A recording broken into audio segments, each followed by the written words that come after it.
warahmatullahi wabarakatuh. Perkenalkan, nama saya Elok Nur Hamidah, NIM 1118003 dari Universitas Pesantren Tinggi Darul Ulum Jombang, Prodi PAI Fakultas Agama Islam. Di sini saya akan menjelaskan tentang pendekatan pengelolaan kelas. Pengelolaan kelas bukanlah masalah yang berdiri sendiri, tetapi terkait dengan berbagai faktor. Permasalahan anak didik adalah faktor utama yang berkaitan langsung dalam hal ini. Karena pengelolaan kelas yang dilakukan guru tidak lain adalah untuk meningkatkan kegairahan belajar anak didik secara berkelompok maupun secara individual. Keharmonisan hubungan antara guru dan siswa, tingginya kerjasama di antara anak didik tersimpul dalam bentuk interaksi. Keharmonisan interaksi ini bisa optimal karena pendekatan yang guru lakukan dalam rangka pengelolaan kelas. Berbagai pendekatan tersebut antara lain, yang pertama adalah pendekatan kekuasaan. Pengelolaan kelas diartikan sebagai suatu proses untuk mengontrol tingkah laku anak didik. Peranan guru di sini adalah menciptakan dan mempertahankan situasi disiplin dalam kelas. Kedisiplinan adalah kekuatan yang menuntut kepada anak didik untuk menaatinya. Di dalamnya ada kekuasaan dalam norma yang mengikat untuk ditaati anggota kelas. Melalui kekuasaan dalam bentuk norma itulah guru mendekatinya. Yang kedua adalah pendekatan ancaman. Dari pendekatan ancaman atau intimidasi inti, memperoleh kelas adalah juga sebagai suatu proses untuk mengontrol tingkah laku anak didik, tetapi dalam mengontrol tingkah laku anak didik dilakukan dengan cara memberikan ancaman, misalnya melarang, sindiran, dan paksaan atau memaksa. Yang ketiga, pendekatan kebebasan.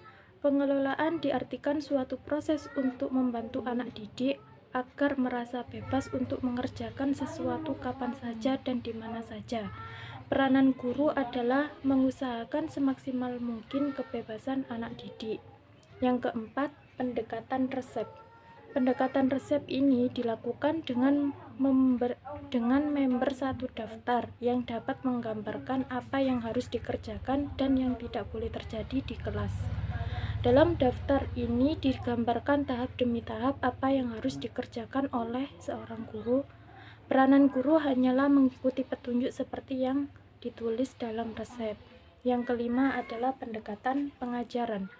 Pendekatan ini didasarkan pada suatu tanggapan bahwa dalam suatu perencanaan dan pelaksanaan akan mencegah munculnya masalah tingkah laku anak didik dan memecahkan masalah itu bila tidak bisa dicegah. Pendekatan ini menganjurkan tingkah laku guru dalam mengajar untuk mencegah dan menghentikan tingkah laku anak didik yang kurang baik.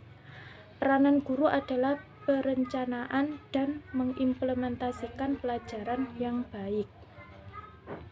Yang keenam adalah pendekatan perubahan tingkah laku. Sesuai dengan namanya, pengelolaan kelas diartikan sebagai suatu proses untuk mengubah tingkah laku anak didik.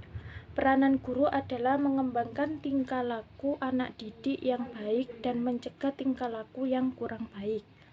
Yang ketujuh, pendekatan suasana emosi dan hubungan sosial.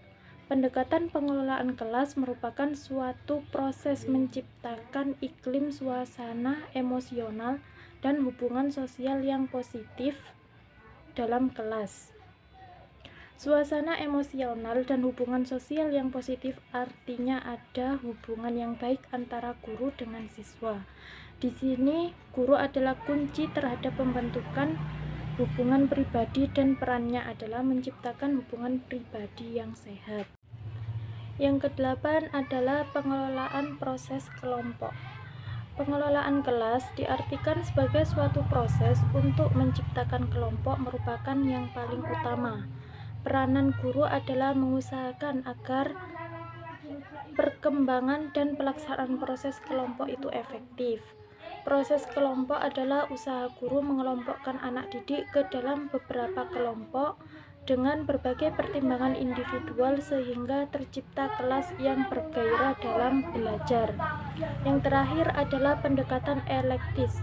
Pendekatan elektis adalah pendekatan yang menekankan pada potensialitas, kreativitas, dan inisiatif guru kelas dalam memilih pendekatan tersebut sesuai dengan situasi yang dihadapinya.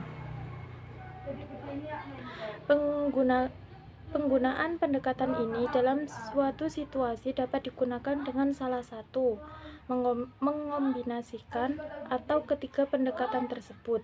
Pendekatan elektis disebut juga pendekatan pluralistik, yaitu pengelolaan kelas yang berusaha menggunakan berbagai macam pendekatan yang memiliki potensi untuk dapat menciptakan dan mempertahankan suatu kondisi yang memungkinkan proses belajar mengajar berjalan dengan efektif dan efisien. Sekian penjelasan dari saya. Wassalamualaikum warahmatullahi wabarakatuh.